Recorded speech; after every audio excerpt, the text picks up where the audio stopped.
'cause I've heard it all before, and I've been down there on the floor. No one's ever gonna keep me down again. Whoa, yes, I'm wise, but it's wisdom for the pain. Yes, I paid the price, but look how much I gained. If I have to, I can do it. Muy buenas tardes a todos nuestros oyentes. Espero que se encuentren muy bien en esta mañana, en esta tarde que está más bien fría. Ya es 8 de octubre, segunda semana del mes, y pues es una semana muy atareada, con muchas cosas, pero tenemos todo el ánimo puesto. Entonces, chicas, ¿cómo están? Muy bien, Lore, gracias. Estamos con Lau, estamos con Sara y les tenemos una invitada súper especial, que bueno, se llama María del Mar Ramón, pero ahorita se las presentaremos. Primero vamos a presentar los titulares del día, las noticias de la semana, y ya más adelante les estaremos hablando acerca de nuestra invitada. Bueno, entonces empecemos con las noticias. Como primera noticia tenemos que las mujeres en Irán están autorizadas para entrar al fútbol. Ellas pues van a realizar un partido y ya. Oye, pues hoy estamos muy cortas de tiempo, entonces vamos a presentar yo creo que solo los titulares para que podamos hablar con María del Mar. En nuestras redes sociales les estaremos ampliando un poco acerca de esto.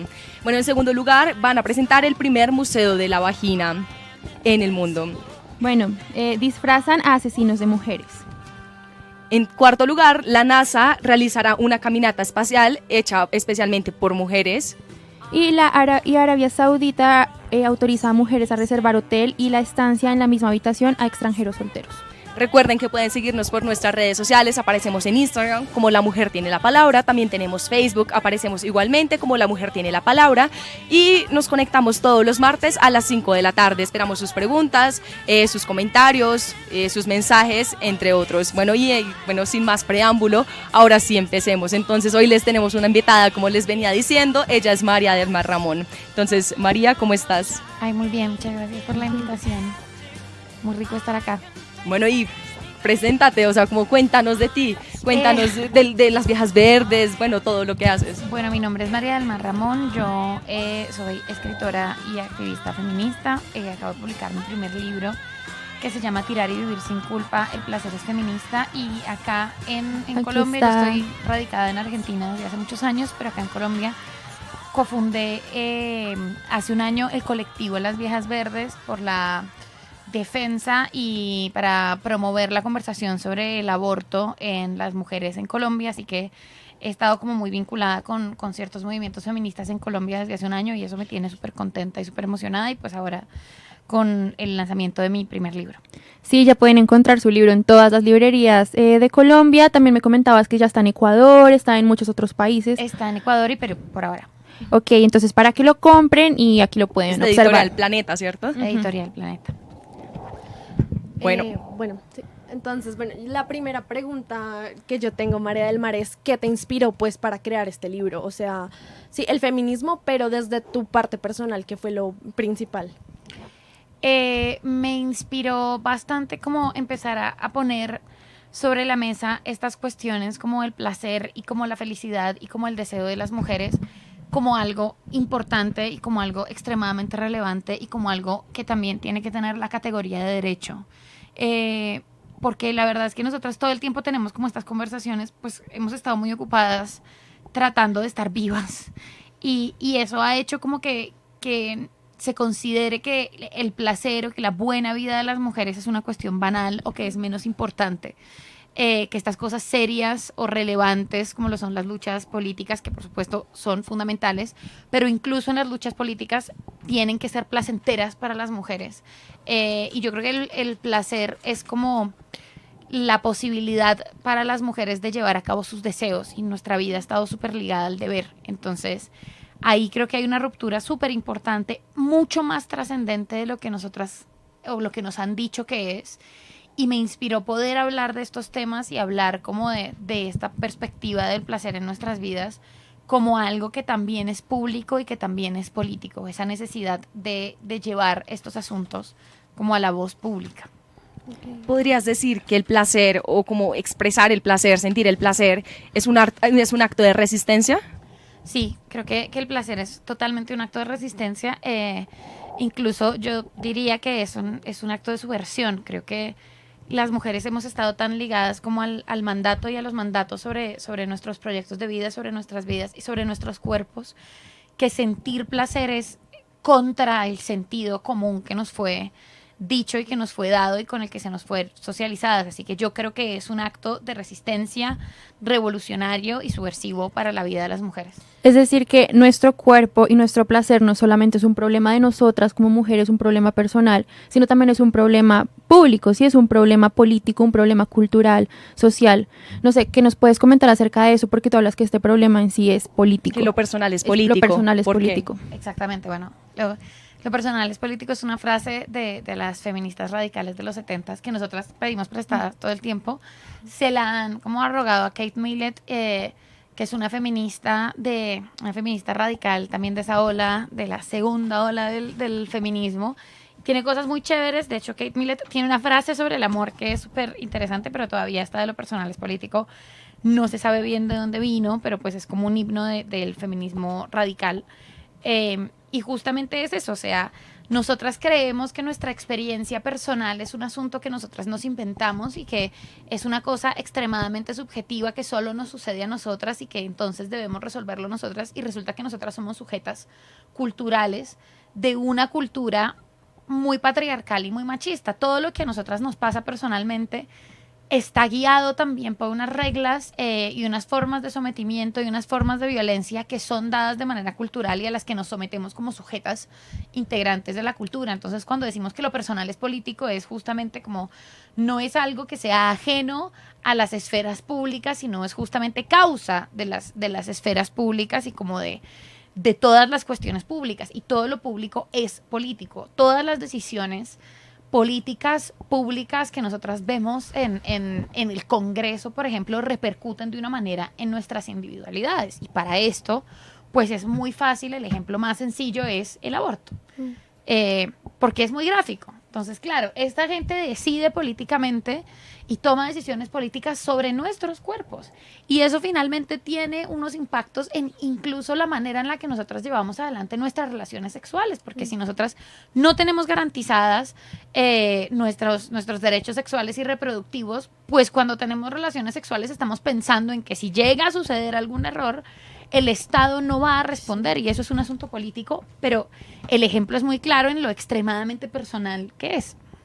Precisamente me gustaría poder preguntarte a ti cómo te tocó esto en Colombia, porque sabemos que tú resides en Argentina desde el 2012, es decir, ¿tú qué panorama ves aquí en el país respecto a estos debates y a estos temas?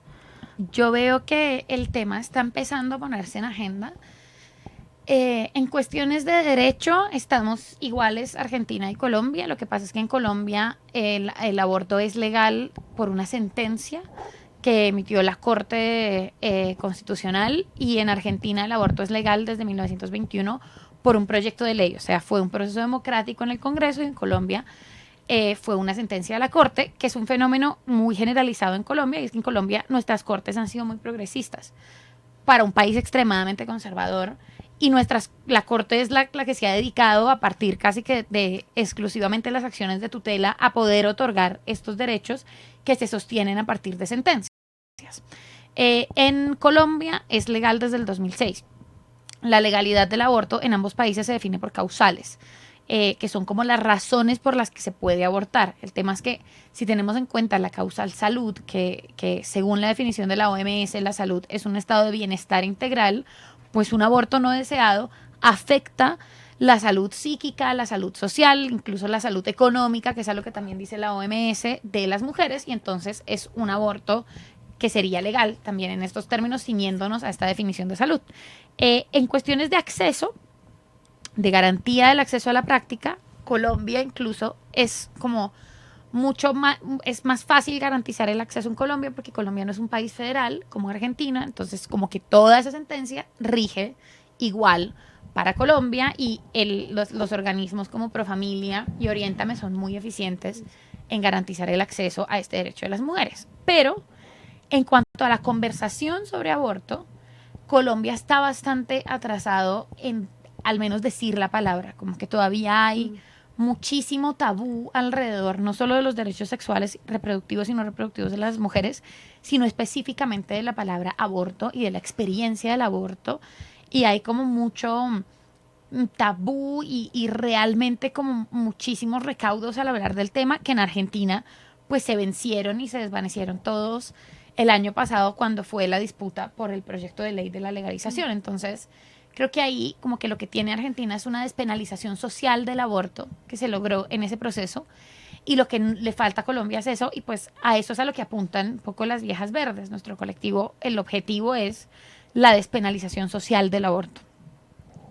Y precisamente, ya que estamos hablando de la situación de Colombia, ¿qué tal está el feminismo en Colombia? ¿Qué tan organizado está? Porque en Argentina sabemos que hay muchas organizaciones, muchas estructuras y el feminismo está muy bien organizado. Aquí en Colombia, ¿cómo está la situación? ¿Cómo lo ves? Sí. Pues yo veo que lo que pasa es que Argentina es un país que tiene una muy fuerte tradición de organización política. Y como que es un hábito muy constante y una práctica de la organización política. Y además, pues hay como también lógicas de organización que se facilitan un montón para un país que tiene esas tradiciones en la política partidaria. Yo veo que Colombia falta un poco esa noción y falta un poco esta idea y esta lógica y sobre todo la práctica de la organización, pues porque el feminismo es un asunto político y por lo tanto no necesariamente es político partidario, pero sí es político y requiere organización. Y yo veo que hay como cierta resistencia a eso, pero básicamente pues porque nuestra herencia política es muchísimo más compleja. O sea, nosotros estamos en este momento en un país en el que hay un montón de casos de líderes y lideresas asesinados y asesinadas. No más, pues ustedes vieron acá en su universidad los niveles de represión que hay y de violencia que hay contra las manifestaciones en el espacio público que de cualquier manera son organización política. Entonces, ahí las feministas colombianas tenemos un desafío que es generar ámbitos de encuentro y creo que ahí hay que tratar como de vencer nuestras tradiciones políticas, sobre todo acá en la capital, de no organizarnos y de no organizarnos en un espacio y tratar como de romper ese cerco y empezar a generar esos hábitos y esas prácticas. Pero yo veo un movimiento súper interesante, un movimiento del que conozco no tanto como me gustaría, conozco muy poco en realidad, como para hablar con más propiedad, porque pues como la mayoría de nosotras solo conozco lo que llega a Bogotá y yo creo que hay feminismos colombianos fantásticos, hermosos y fascinantes también en los márgenes y en el campo y liderando los procesos de paz, que creo que incluso si no se reconocen feministas, son prácticas supremamente feministas que pues nosotras tendríamos que poder mirar y tendríamos que poder establecer un diálogo y yo ahí veo todavía que hay como mucho cortocircuito, pero espero que en algún momento próximo se logre porque además pues nosotras las que somos de las urbes solo tenemos cosas para aprender de estas prácticas feministas campesinas y estas prácticas feministas de resistencia que deben estar liberándose en el campo colombiano. Sí, y digamos precisamente de lo que tú decías de la represión, el viernes de la semana pasada, si no estoy mal, vivimos esta represión, incluso creo que ustedes mismas vivieron la represión en el Parque de los Periodistas. ¿Qué pasó en ese momento? Estábamos ahí, terrible, nosotras con glitter, no terrible, porque además todas ridículas con nuestros pañuelos y escarcha verde, porque teníamos planeado el evento hacía mucho tiempo, el 28 de septiembre es el día de la acción mundial por el aborto, entonces nosotras veníamos planeándolo con muchos colectivos colombianos y veníamos planeando un evento y justo fue como todo el tema de los estudiantes y las estudiantes. Y para nosotras fue muy claro que en el momento en el que la marcha llegó al Parque de los Periodistas, lo que había que hacer era abrir el micrófono y sumarnos también y escuchar a las y los estudiantes. Entonces lo que habíamos pensado en su momento era abrir el micrófono, tratar de que las representantes estudiantiles fueran mujeres. Eso sí nos parecía importante porque pues teníamos ese escenario y ese sonido, pero nos parecía lo más fundamental porque el feminismo no puede estar lejos de las coyunturas sociales, mucho menos cuando estamos hablando del derecho a la manifestación y de la represión. O sea, nosotras como feministas, militantes del aborto y como feministas en general, lo único que podemos hacer es, por supuesto, exigir el desmonte inmediato del ESMAD. Entonces, estando ahí, definiendo como estas cosas, empezó a llegar el ESMAD y la policía y fue como supremamente violento. Porque además, pues, los estudiantes y las estudiantes estaban tranquilos y de cualquier manera pensar que esos niveles de respuesta con esa violencia se justifican o que pueden tener algún asidero en que hay algunas personas que tiran piedras, es insólito y es ridículo porque es que la violencia, o sea, la fuerza del Estado no se equipara con 3 estudiantes con piedras. Entonces, creo que tampoco podemos hacer como esa correlación de fuerzas y pensar que son equivalentes, pues no lo son.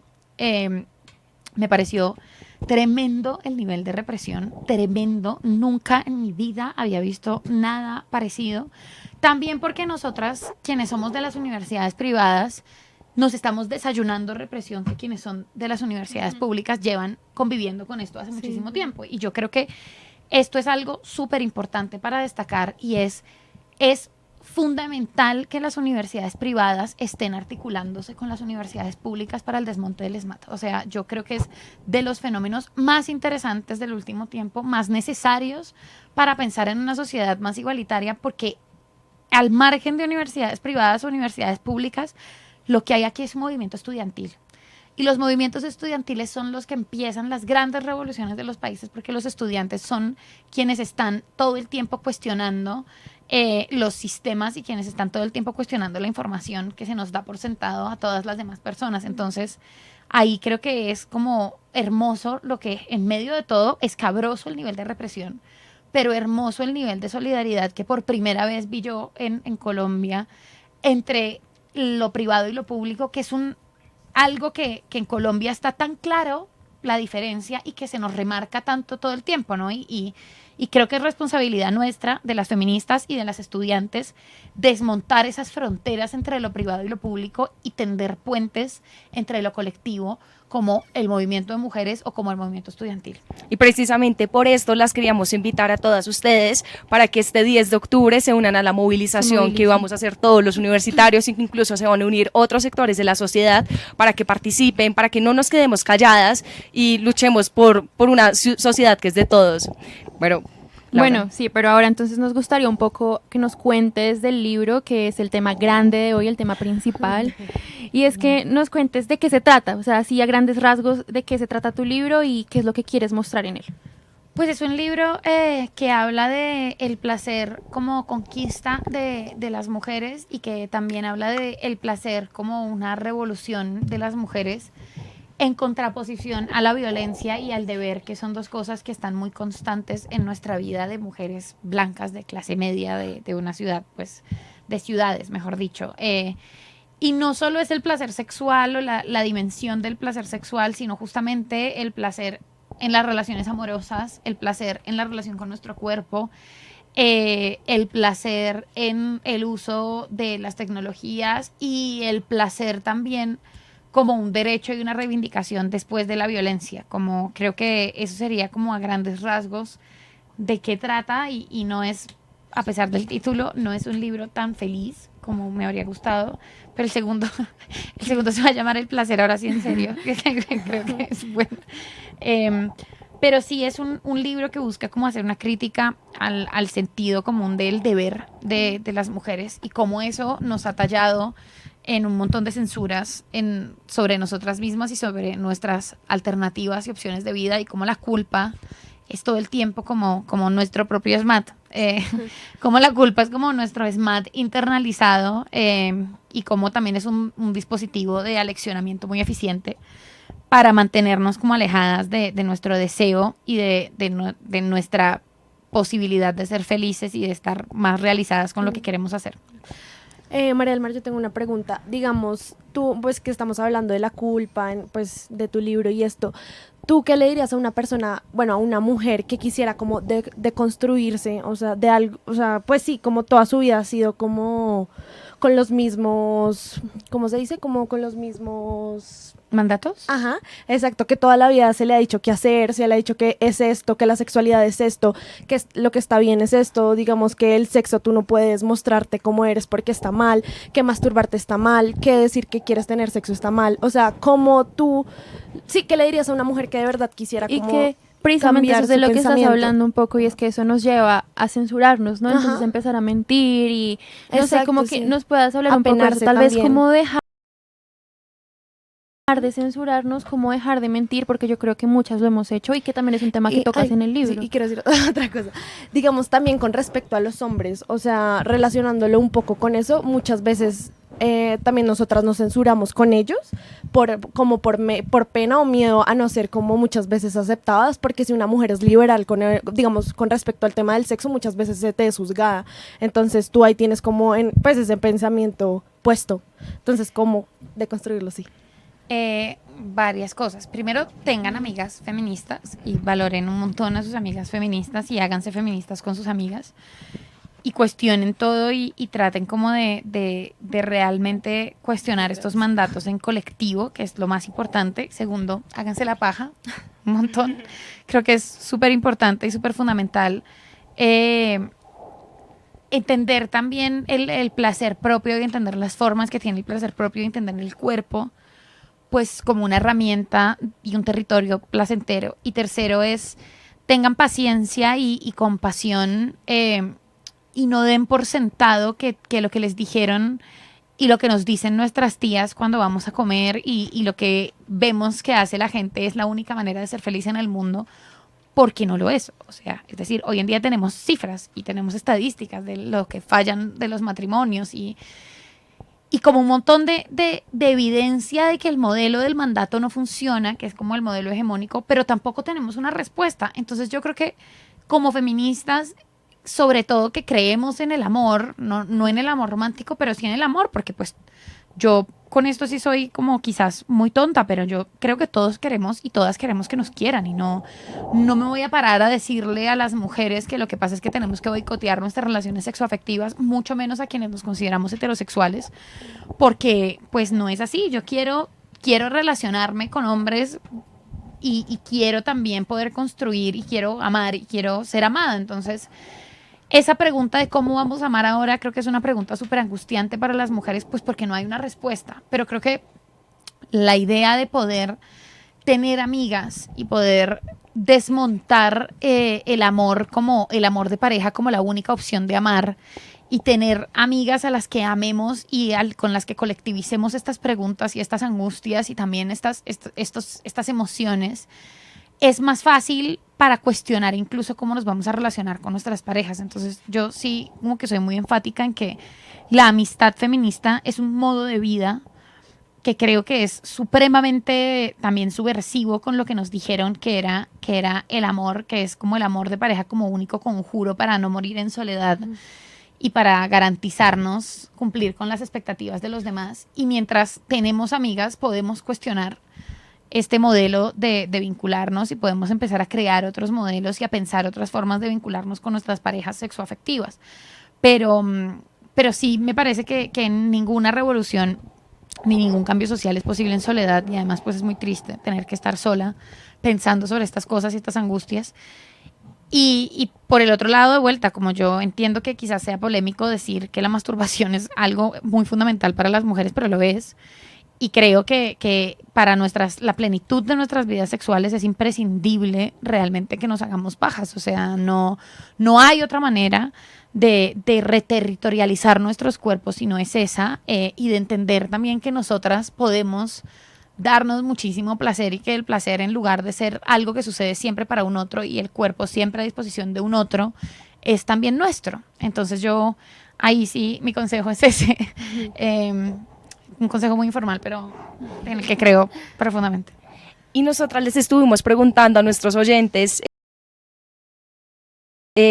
por Instagram, que les estuvimos pidiendo que nos dejaran sus dudas acerca de este tema. Y una mujer nos preguntó precisamente lo que tú decías acerca del amor romántico. Nos decía, digamos, no sentir placer puede afectar la relación de pareja.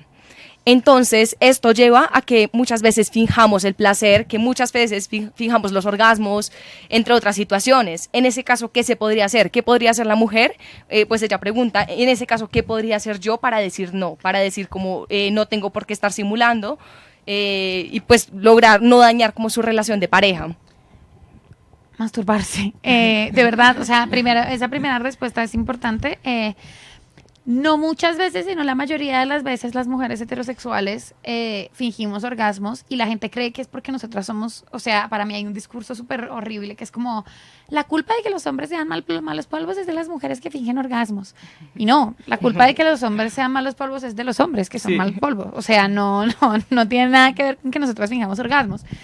Lo que pasa es que hay una lógica tan normada en las relaciones sexuales y estamos tan convencidas de que las relaciones sexuales solo pueden suceder a partir de una erección, una penetración y una eyaculación, pues que el placer para nosotras en esa ecuación es muy difícil, porque nos toma tiempo, porque requiere otra clase de prácticas, porque el juego previo, pues llamar juego previo a cosas como el sexo oral hacia las mujeres, pues es una infamia, porque eso no es previo a nada, eso es parte de una relación sexual que es una práctica muy placentera para las mujeres. Entonces, creo que todas y todos pensamos y tenemos como esta idea y esta maqueta prediseñada en las relaciones sexuales y muchas veces las mujeres no nos sentimos seguras para decir que no nos sentimos satisfechas. ¿Por qué? Pues porque en el menor de los casos hay un juicio o una inseguridad de fulanito me va a dejar si se entera y si sabe que yo soy una frígida y que no acabo nunca y que no sé qué. Y en el peor de los casos también puede haber cierta violencia, o sea, no es que el terreno de las mujeres con los varones en el ámbito más íntimo sea un ámbito extremadamente seguro para nosotras porque no lo es.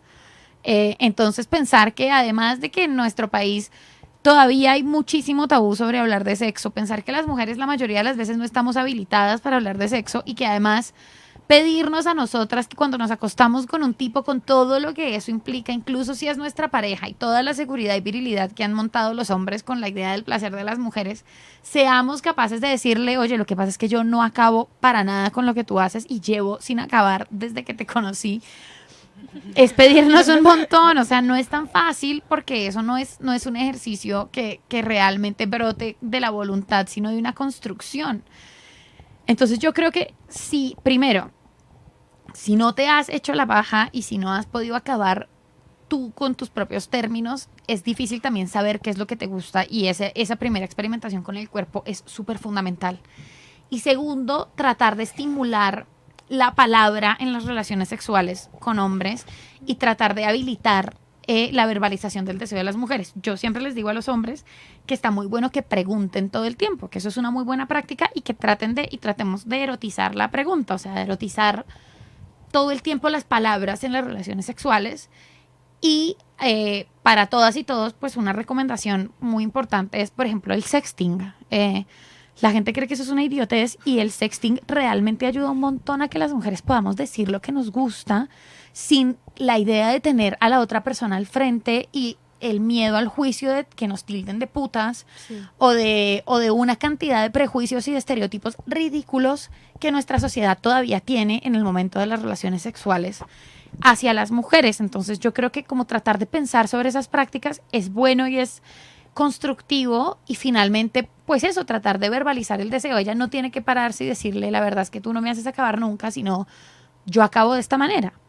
Te voy a mostrar, o no tan técnico, o sea, es un bajón, como, no, háganlo joto, o sea, no es difícil hablar de manera erótica en una relación sexual, pero sí es importante eso, como cuáles son las prácticas que a mí me gustan, qué es lo que a mí me gusta. Si nosotros nos ponemos a pensar en cómo cogemos, pues la mayoría de las veces nos vamos a encontrar con que nuestros recuerdos son todos en silencio, porque la gente coge en silencio en todas partes, porque así se ha representado el sexo, y es muy difícil que las personas que no se conocen, incluso que se conocen, puedan adivinar qué le gusta a la otra persona si ninguna de las partes dice que le gusta.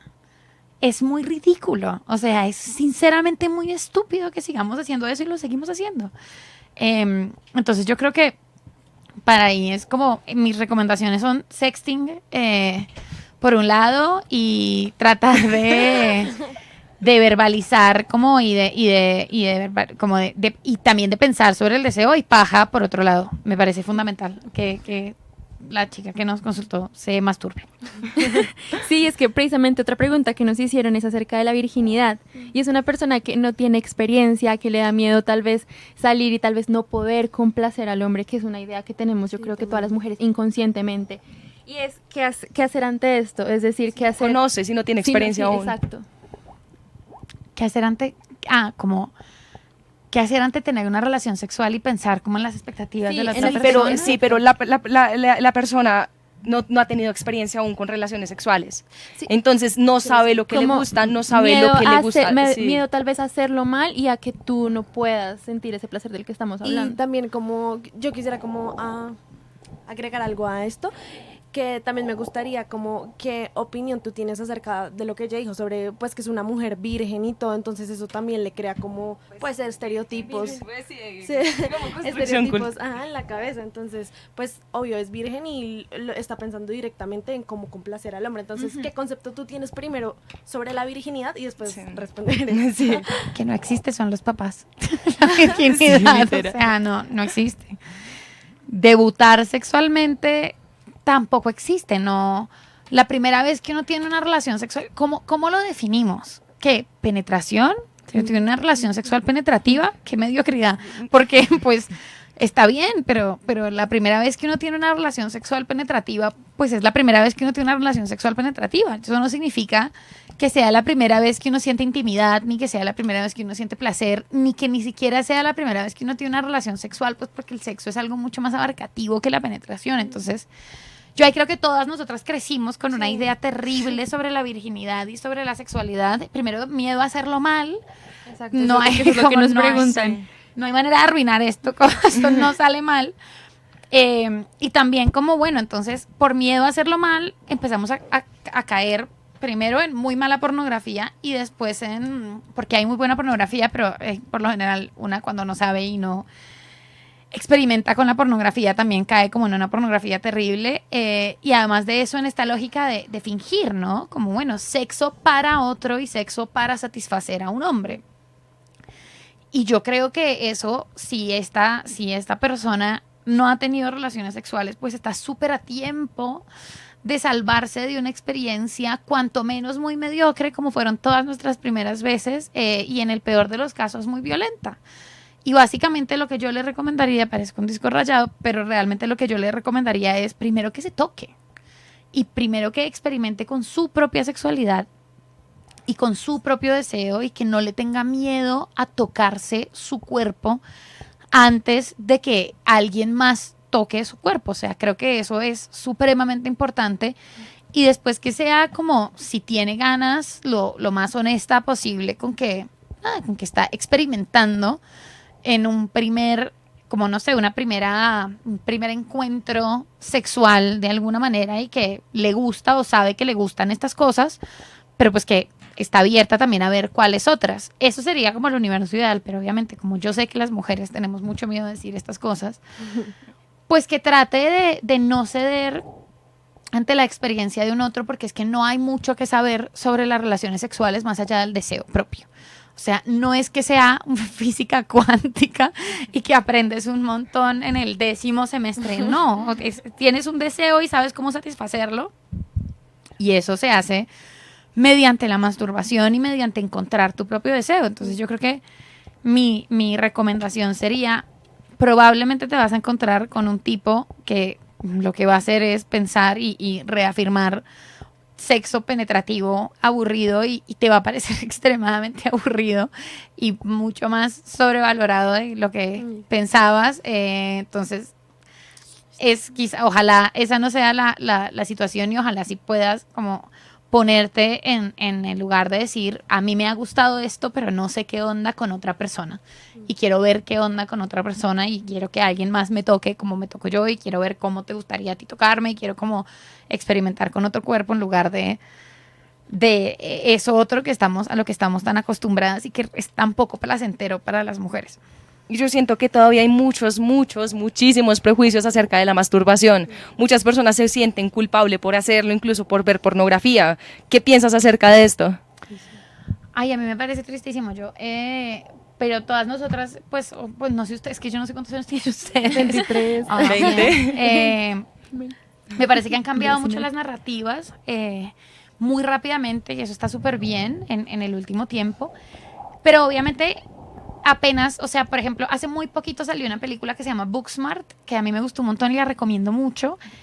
y representaba la masturbación en adolescentes y eran dos peladitas y una le decía a la otra como, uy, no sé qué, anoche me hice una paja con ese peluche y son dos peladitas de 16 años como éramos cualquiera de nosotras, pero hablando como de estos temas y lo hipernaturalizaban, o sea, no había ningún tabú y había una a la que le daba mucho más pudor hablar del tema que la otra, y aún esa representación estaba súper bien. A nosotras no nos tocó eso, entonces yo creo que hay que dejar de pensar que la masturbación es un tabú porque nosotros no pensamos que la masturbación es un tabú, nosotros pensamos que la masturbación de las mujeres es un tabú. Porque la masturbación de los hombres está súper naturalizada, está súper dada por sentado, se habla un montón del tema en las esferas públicas, pero nunca se habla de la nuestra.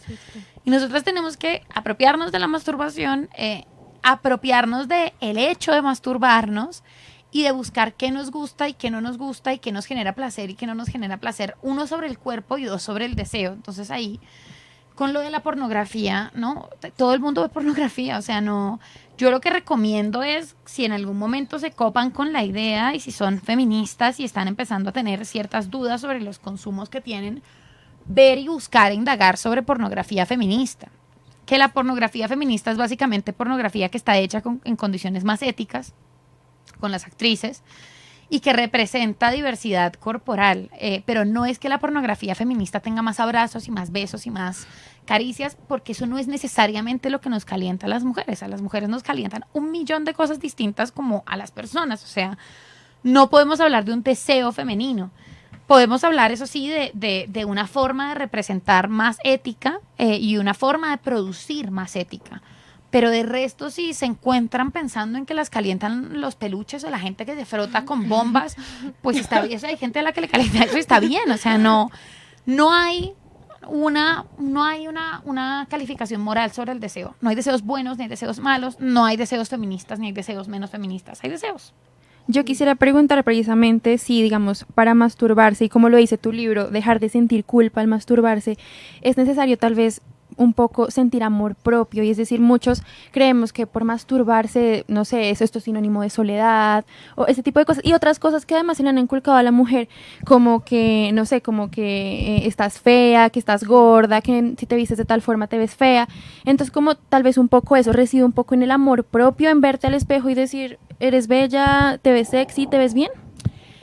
Yo creo que eso es un ejercicio muy complejo, o sea, yo creo que hay muchas mujeres a las que nos cuesta un poco de trabajo ese nivel de afirmación, pero creo que si eso nos cuesta trabajo, la paja es un muy buen ejercicio y es una muy buena práctica para acercarnos un poco a esa idea, ¿no? De nuestro cuerpo sexualizado por nosotras mismas, nuestro cuerpo como una herramienta de placer y de deseo, y nuestro cuerpo como algo erótico. Y yo creo que es una práctica para la que no sé si se necesita amor propio, pero que seguramente sí reafirma el amor propio y que es un poco de amor propio. Y incluso si en ese contexto nos da por tomarnos fotos hot en bolas y calentarnos con nuestras fotos, pues eso está buenísimo. O sea, yo no sé si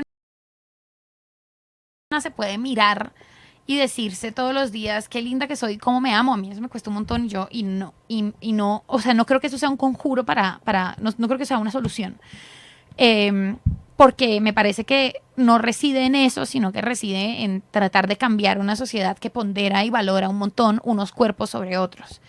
Pero en este caso sí me parece que sexualizarnos en nuestros términos es algo súper interesante, porque considerarnos a nosotras cuerpos eróticos en contraposición con los cuerpos que nos venden como eróticos, que son los de las modelos 90, 60, no, ya esas medidas son medio noventeras, pero sí, es un poco Sofía, ¿cómo es? Sofía Vergara, 1998, la idea del 90, 60, 90, pero como estos modelos de belleza como las únicas que van a ser deseadas y las únicas que van a poder sentir placer sexual, y si nosotras podemos como romper un poco ese conjuro a partir de sexualizarnos a nosotras en nuestros términos, que es algo que hace la masturbación, pues sí vamos a haber avanzado como una casilla, o creo que es eso, es una práctica saludable para fortalecer como esa idea de soy un sujeto erótico para alguien más y para mí, y me caliento al verme. Al mismo tiempo, fuera del tema de la masturbación, yo creo que las mujeres sí tenemos un montón de prejuicios y un montón de miedos en el momento en el que tenemos relaciones sexuales, de si se nos va a ver tal cosa, o si se nos va a ver tal otra, o si estamos o no estamos depiladas, y un montón de presiones y de cómo tenemos que posar cuando cogemos con hombres. Y cuando yo llegué a Colombia esta vez hicimos un taller súper bonito, y en ese taller teníamos un ejercicio de preguntas y respuestas y había muchos hombres. Y entonces en una de las preguntas fue si alguna vez habían dejado de tener relaciones sexuales o habían dejado de sentir placer porque se sentían mal con alguna parte de su cuerpo porque no estaban depiladas. Y todas las mujeres respondieron que sí. Los hombres nunca les había pasado. Y después la pregunta fue que si alguna vez alguna de las personas había dejado de tener relaciones sexuales con otra persona que le gustaba porque o tenía pelos o no le gustó una parte de su cuerpo. Y todas las personas respondieron que no. Nadie dejó de coger con una persona que le gustaba porque tenía pelos o porque no le gustó cómo eran, no sé, las nalgas o porque nadie. Porque el deseo no funciona así. Son prejuicios. Total, uno cuando está caliente y le gusta a la otra persona pasa por tantos otros lugares y nosotras estamos tan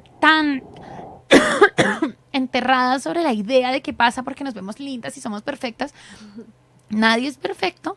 Y el deseo sexual, cuando a uno le gusta a alguien, realmente transita por un montón de otros ámbitos. Entonces, cuando uno tiene esa certeza, y sobre todo lo ve en estas dinámicas, dice, nadie nunca dejó de acostarse con una persona por esto, ni dejó de sentir placer porque no le gustaba algo del cuerpo de la otra persona, pues ya está. También estamos mucho más tranquilas con cómo habitamos nuestro cuerpo en relación a las relaciones sexuales. Bueno, y nosotras tenemos también otras dos preguntas. Bueno, la primera es como, si tiras con muchos hombres, no sé, sin mantener una relación fija, siempre te van a estigmatizar, ¿no? Te van a llamar puta, te van a decir que eres una zorra, entre otras muchas connotaciones o palabras. ¿Qué piensas acerca de esto? Como el hecho de tirar con muchos hombres y mantener una relación fija, tiene que ser como desaprobatorio. No, para nada. Yo creo que si ese es el deseo de las mujeres, me parece que es bienvenido. También si el deseo de las mujeres es tener una relación monógama, me parece que es bienvenido. O sea, yo creo que ningún deseo de las mujeres debe ser castigado, ni debe ser reprobado, ni debe ser como usado como forma de maltrato y de chantaje. Sin embargo, obviamente, pues hay una razón estructural para que se tilde a las mujeres de putas y para que su sexualidad sea todo el tiempo un objeto de censura, y es que el universo, pues el mundo patriarcal necesita que las mujeres seamos monógamas porque necesita que las mujeres seamos productivas en nuestros hogares y necesita que las mujeres nos dediquemos a las tareas de reproducción y a las tareas de cuidado y trabajo no remunerado. Y la manera de sostener esa institución es diciendo que si las mujeres tenemos relaciones extramatrimoniales o que si las mujeres pensamos en que no nos queremos casar y no queremos tener parejas estables o no tenemos siquiera que pensar en esa idea de pareja y quizás no queremos tener hijos, pues entonces somos unas putas y unas zorras y demás formas de maltrato. Yo no creo que haya nada malo con que una mujer quiera estar con muchos hombres y tampoco creo que haya nada malo ni incorrecto en que una mujer quiera estar solo con uno. O sea, creo que es eso, como el deseo de las mujeres siempre está bien mientras sea su deseo, mientras no se corresponda a un mandato. Y otra pregunta también es, las mujeres siempre vivimos con temor a, pues no sé, como digamos, a tener relaciones sexuales por el hecho de que tenemos miedo a que nos violen, a que nos acosen, entre otras muchas cosas. Las relaciones sexuales deben ser con consentimiento mutuo, las mujeres deben aceptarlo y nadie tiene que ser obligado a esta situación, ¿no? ¿Ustedes qué piensan, chicas, también? Pues es claro, o sea, y el problema es que el consentimiento no siempre es por obligación y no siempre es como cuando uno dice que no y entonces el otro vulnera ese no. Yo creo que hoy en día como que está súper claro que no es no. Sí, claro. El problema es cuando no podemos decir que no, que eso nos pasa una cantidad de veces en la vida tremenda y nos pasa un montón con las parejas incluso. Y no podemos decir que no porque creemos que las relaciones de pareja habilitan una cantidad de relaciones sexuales aún sin nosotras querer. Entonces, lo interesante del consentimiento es que el consentimiento tiene que ver con el deseo y no con el deber, y ahí sí es un acuerdo entre dos personas que se renueva a cada segundo. no es un contrato fijado sobre unas expectativas. No es que si yo vine a tu casa a las 3 de la mañana, entonces yo me voy a acostar contigo porque esas son unas reglas sociales. O si somos novios, entonces yo tengo que acostarme contigo porque somos pareja. No funciona así, sino funciona en construir un deseo mutuo y simultáneo. Y los hombres como que tampoco tienen tan clara esta idea porque los hombres entienden que no es no, pero no entienden que muchas formas de insistir, de coercionar, muchas formas muy solapadas de decir, bueno, entonces si no cogemos me enojo, son formas también de chantajear y de presionar ese no. Y ahí justamente hay que tratar de pensar que cogemos para sentir placer. Y eso es algo que se nos olvida un montón. Y para que las dos partes sintamos placer. Y no miedo. Y no miedo. Entonces creo que una vez podamos cambiar ese paradigma que parece tan lógico, pero que no lo es tanto, sobre que el sexo, la finalidad del sexo es el placer y no una serie de compromisos sociales, pues vamos a poder disfrutar mucho más y sobre todo vamos a poder fijarnos en el deseo y no justamente eso, como decías tú, en el miedo. Sí. Y que muchas veces eso nos lleva a mentir, ¿no? A decir como sí sentimos placer cuando realmente no lo sentimos. Y es que muchas veces tú, bueno, en el libro mencionas que mentiste más de una vez a ti misma, también le mentiste a hombres. Y pues no sé, quisiera leer una parte que dice, mentí muchísimas veces para ser la chica chévere y descomplicada y muchas otras para ser la conservadora porque en uno u otro caso creía que eso era lo que los hombres esperaban de mí. Entonces, no sé, chicas, yo quisiera preguntarles, ¿ustedes en qué momento han mentido? Y pues esto, ¿cómo ha afectado de alguna forma sus relaciones y el placer? Espérate, pienso. Yo creo que con el concepto pues de lo que estábamos hablando sobre el miedo, o sea, que muchas veces nosotras también mentimos por temor, digamos, no solamente como en cuanto a la relación sexual directamente, sino como... Sí, pues a lo que no hablamos que pues que no existe previo, sino a las otras cosas, muchas veces uno como por, no sé, por no hacer como hacer enojar pues a la otra persona, ni siquiera es el hecho de enojar, sino porque a veces uno muchas veces cree que es el deber como pareja, pues dejarse y, o sea, yo creo que ahí en esas veces he mentido como, sí, por el miedo. Lore, ¿tú en qué momentos has mentido? Uy, yo siento que he mentido muchas veces. Creo que miento cuando a veces me miro al espejo, cuando digo estar segura de muchas cosas, segura incluso de mí misma, cuando en realidad a veces no lo estoy. Miento cuando a veces uno intenta, bueno, yo personalmente intento no contar calorías, cuando en realidad uno sí las está contando inconscientemente. Miento cuando intento parecer más fuerte, parecer menos vulnerable frente a los demás y decir como no me afecta, no me duele. Miento para que no me vean débil. Tú, Laura, ¿en qué momento mientes? Pues yo creo que yo he mentido muchas veces y es por lo que estábamos hablando y es porque, no sé, yo siento verme bien, me siento bien, pero entonces después soy como, no, me veo fea, no me gusta cómo estoy y se lo digo a las personas y les miento de alguna forma aun cuando yo me sienta bien conmigo misma para que la otra persona y pues en especial para que los hombres me digan como, no sé, no te ves fea, te ves bien, entonces ese ¿Como tipo de aprobación? cosas, como, sí, un poco por aprobación y yo creo que ese es un problema con el que vivimos todos los días las mujeres y es la aprobación de no solamente de los hombres sino también de nosotras mismas y de cómo nos vemos.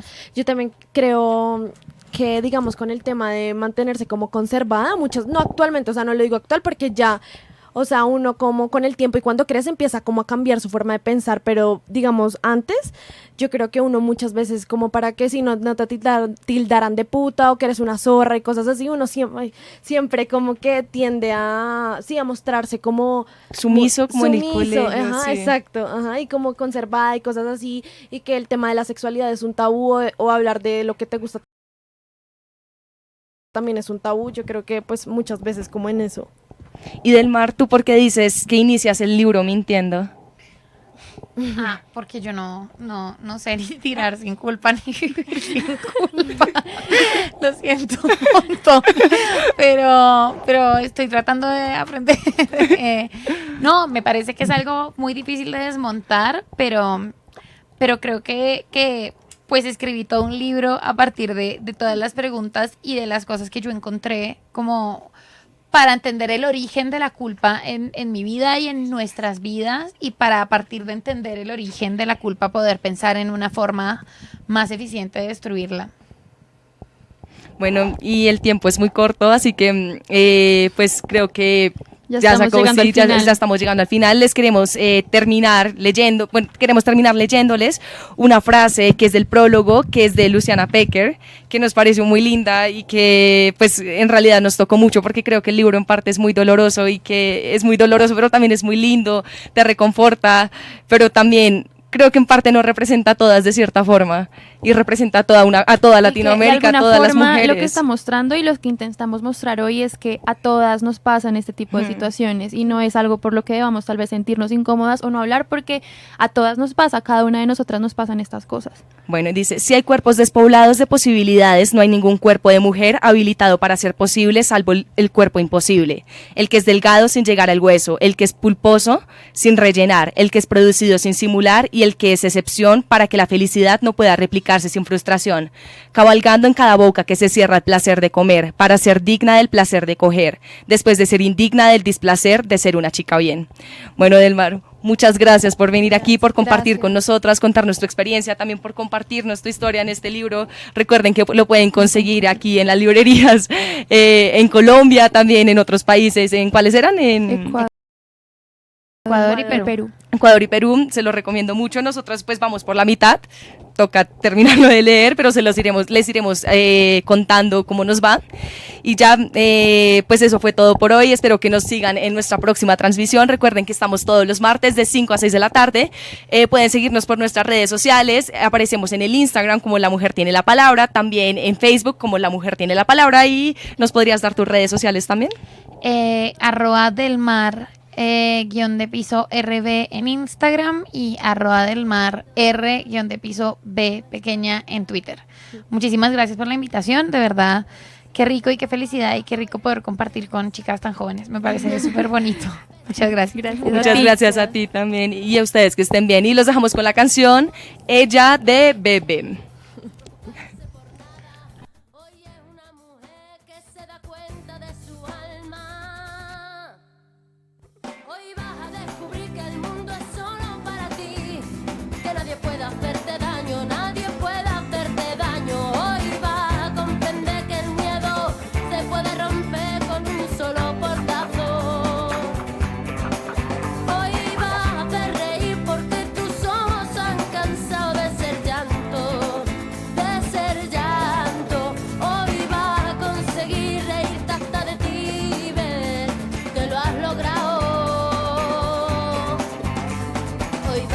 La mujer que te dé la gana de ser. Hoy te vas a querer como nadie te ha sabido querer. Hoy vas a mirar para adelante, que para atrás ya te dolió bastante. Una mujer valiente, una mujer sonriente, mira cómo pasa. Hoy nació la mujer perfecta.